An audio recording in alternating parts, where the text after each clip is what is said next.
तो देखिए BLS international जो है ना, ये एक अपनी तरह की यूनिक कंपनी है। अभी क्या करती है देखिए, ये वीज़ा, पासपोर्ट और अटेस्टेशन सर्विस का प्रोवाइडर है। अब क्या हुआ, वीज़ा क्या हुआ, वीज़ा पासपोर्ट तो आप सब जानते हैं, अटेस्टेशन सर्विसेज भी मैं अभी आपको बता दूंगा, बट पहले एक बार समझ लेते हैं करती क्या है। ठीक है, आपको जैसे मान लीजिए अमेरिका जाना, एग्जाम्पल के लिए कह रहा हूँ, तो अब अमेरिका के वीज़ा के लिए आप अप्लाई कहाँ करेंगे, अमेरिकन एम्बेसी में। अब वो अमेरिकन एम्बेसी में जो खुद के कर्मचारी होते हैं, ठीक है, या तो आप उनको वीज़ा बनाने के काम में लगवा दो, ठीक है, या आप क्या करो कि किसी एक एजेंसी को कह दो जो उनकी गाइडेंस में ये सारी प्रोसेसिंग, कागजी कार्रवाई जो है ना वो कर दे। कौन एलिजिबल है, कौन एलिजिबल नहीं है, एक बार डिसाइड हो जाए, उसके बाद वो जो कागजी जितनी भी कार्रवाई है ना, वो जो है वो एक कोई एजेंसी करके दे दे। इसी तरीके से मान लीजिए किसी दूसरी जगह, मान लीजिए रशिया में, उदाहरण के लिए बता रहा हूँ, मान लीजिए रशिया में भारत का दूतावास है और कोई रशियन आदमी वो भारत आना चाहता है, तो उसको भारत का वीज़ा चाहिए। तो अब वो भारतीय दूतावास के जो कर्मचारी हैं उनको भी यही काम करना पड़ेगा कि भाई कागजी कार्रवाई सारी करनी पड़ेगी। अब दूसरा तरीका ये है कि एक किसी एजेंसी को ठेका दे दो, वो आपके बिहाफ पे, मतलब गवर्नमेंट ऑफ इंडिया के बिहाफ पे सारा काम करके दे दे। तो ये जो BLS इंटरनेशनल है ना, ये कागजी कार्रवाई में जितने भी दूतावास हैं, जितने से भी मेरा मतलब ये है कि जो जहाँ जहाँ इनके कॉन्ट्रैक्ट हैं वहाँ ये वीज़ा की और पासपोर्ट की और जो अटेस्टेशन सर्विसेज की के ठेके लेते हैं। इनके 2 वर्टिकल हैं। 2 वर्टिकल में से एक वीज़ा और काउंसलर सर्विस का वर्टिकल है और एक डिजिटल सर्विसेज का वर्टिकल है। वीज़ा और काउंसलर सर्विसेज से इनको 81% रेवेन्यू आता है और डिजिटल सर्विसेज से इनका 19% रेवेन्यू आता है। और ये जैसे मैंने बताया गवर्नमेंट टू सिटीजन सर्विसेज है, यानी कि पासपोर्ट और वीज़ा जारी करने की जो पावर है वो किसी गवर्नमेंट के पास होती है, और वो किसी सिटीज़न को, जैसे अपना सिटीज़न होगा तो पासपोर्ट इशू करेगी, फॉरेन का सिटीज़न होगा और वो आपके देश आना चाहता है उसको वीज़ा इशू करेगी। तो गवर्नमेंट टू सिटीज़न इनका बिजनेस है। और इसके अलावा ये जो डिजिटल सर्विसेज हैं इसमें ये बैंकिंग कॉरेस्पॉन्डेंट नियुक्त करते हैं। ठीक है, जैसे कोई बैंक ऐसा हुआ जो जैसे रूरल अपना एरिया है, वहाँ पे बैंक की शाखा खोलना कोई फिजिबल नहीं क्योंकि इतने लोग ही नहीं है, तो एक बैंक का एक कर्मचारी नियुक्त, आप ही समझ लिए बैंक का एक एजेंट नियुक्त किया जाता है। वो जो बेसिक बैंकिंग की सर्विसेज होती है ना, ठीक है, आपके पासबुक में एंट्री कराना, पैसे विड्रॉ करना, पैसे जमा करना, ये बहुत छोटी छोटी जो सर्विसेज होती है ना, वो एक सिंगल व्यक्ति जो है वो पूरा कर देता है, तो उसको बैंकिंग कॉरेस्पॉन्डेंट बोलते हैं। तो ये करते हैं इस जो डिजिटल सर्विसेज उसमें।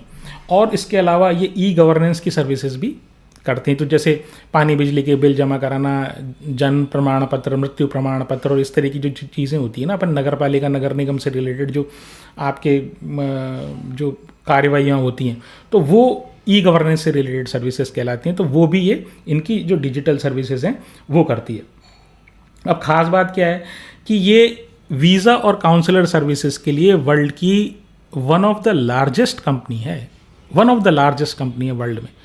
तो दूसरी बात यह 70 से ज़्यादा देशों में इनकी प्रेजेंस है और 46 से ज़्यादा सरकारें, विश्व में 46 से देशों से ज़्यादा देशों की सरकारें इनकी क्लाइंट हैं, यानी उनके लिए ये पासपोर्ट, वीज़ा और काउंसलर सर्विसेज का काम करती हैं।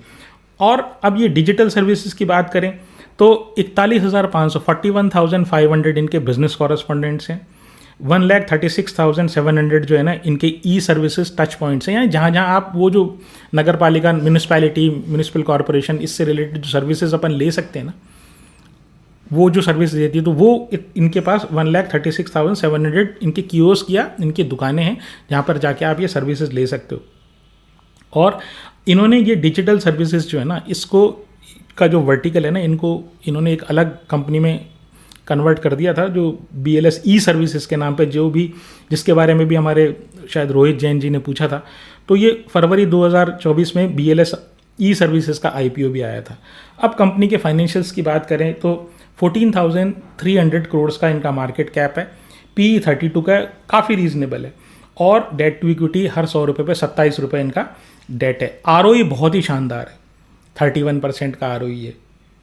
लास्ट 3 साल की जो इनकी सेल्स की ग्रोथ है वो 52% है, और जो प्रॉफिट की ग्रोथ है वो 84% है। ठीक है। प्रमोटर के पास 70% है, 70%, FII के पास 11%, DII के पास 1% और पब्लिक के पास 17% है। अब असली बात ये है कि इनकी स्ट्रेंथ जो है ना वो किस बात में लाई करती है, वो इस बात में लाई करती है कि जब भी सरकारें कॉन्ट्रैक्ट देती हैं तो वो आपकी एफिशिएंसी, आपकी फेथफुलनेस, आपकी ऑनेस्टी और इससे संबंधित चीज़ों पे देती हैं कॉन्ट्रैक्ट। बाकी सब चीज़ें तो हैं ही, लेकिन इसमें एक जो बड़ी जो अच्छी बात है ना वो ये है कि बैरियर्स टू एंट्री हाई है। हर आदमी आके एंट्री नहीं कर सकता, क्योंकि एक फेथ वाला एलिमेंट जो होता है ना, क्योंकि वीज़ा और पासपोर्ट जो है ना नकली बहुत बनते हैं। तो ये सब चीज़ें से बचने के लिए एक ऐसा रिलायबल, हर सरकार ये चाहती है कि एक ऐसा रिलायबल व्यक्ति हो जो वीज़ा और पासपोर्ट की जो फैसिलिटी उसको मिसयूज़ नहीं कर पाए या उसकी कंपनी में गड़बड़ियाँ नहीं हो। इसलिए फेथ बहुत बड़ा एंगल है इसमें। तो इनके पास एक तो एक्सपीरियंस प्रमोटर है, दूसरी बात ये जो फेथ जो इन काफ़ी टाइम से ये काम कर रहे हैं, और गवर्नमेंट्स का जो जितने भी इनके क्लाइंट्स हैं उनका फेथ बहुत है, तो इसलिए इनके टेंडर्स जो है ना रिन्यू होते रहते हैं। अब इसमें डिसएडवांटेज या वीकनेस क्या है, तो ये जैसे मैंने बताया ये इनका कॉन्ट्रैक्ट बेस्ड काम है। तो एक कॉन्ट्रैक्ट क्या है, जब अगर रिन्यू नहीं होगा, मान लीजिए वैसे हो जाता है, अधिकतर केसेस में हो जाता है, तो अगर रिन्यू नहीं होगा तो इनके बिजनेस में डेंट आएगा। फिर दूसरी बात क्या है कि जैसे आपके पास एक सरकारें हैं ना, आपको लगातार उस काम को, भाई 46 कंट्रीज़ के साथ है, अब 46 से कितने कंट्रीज़ को और आगे आप बढ़ा सकते हो हर साल, मतलब कितने और कंट्रीज़ के लिए सर्विसेज दे सकते हो। कि एक बार अगर कॉन्ट्रैक्ट आपका फिक्स हो गया, जैसे मान लीजिए 5 साल का कॉन्ट्रैक्ट फिक्स हो गया, मतलब 5 साल के आपके लिए करीब करीब रेवेन्यू भी आपके पास आइडेंटिफाइड हो जाती है। तो ग्रोथ आप कैसे करोगे, ग्रोथ कैसे करोगे, तो आप नए बिजनेस में जाओ या इसी तरह की जो अन्य कंपनीज हैं उनका एक्विजिशन करो। तो और एक्विजिशन कैसे करोगे, तो आपको या तो इंटरनल अप्रूवल से करना पड़ेगा या डेट लेना पड़ेगा। तो ये जो समस्या है ना कि ग्रोथ के लिए इनका एक्विजिशन इनको जरूरी है। दूसरी बात ये कि मान लीजिए अगर कोई सरकार या कई बार ये पॉलिसी आ जाए, कोई फ्रॉड हो जाए, या वैसे ही सरकार खर्चा कम करने के लिए पॉलिसी कर दे कि भाई हम तो हमारे कर्मचारियों से काम करा देंगे, ठीक है, और हम आपसे काम नहीं करवाएंगे, और टेंडर कैंसिल हो जाए। बहुत सारी कई बार क्या है ट्रेंड चलता है, जैसे अभी आजकल आउटसोर्सिंग का ट्रेंड है, तो कई बार ये भी हो सकता है कि आउटसोर्सिंग को बंद कर दो, ये भी ट्रेंड कभी भी आ सकता है। तो ये जो एक इनमें जो समस्या है ना इस कंपनी में वो ये है।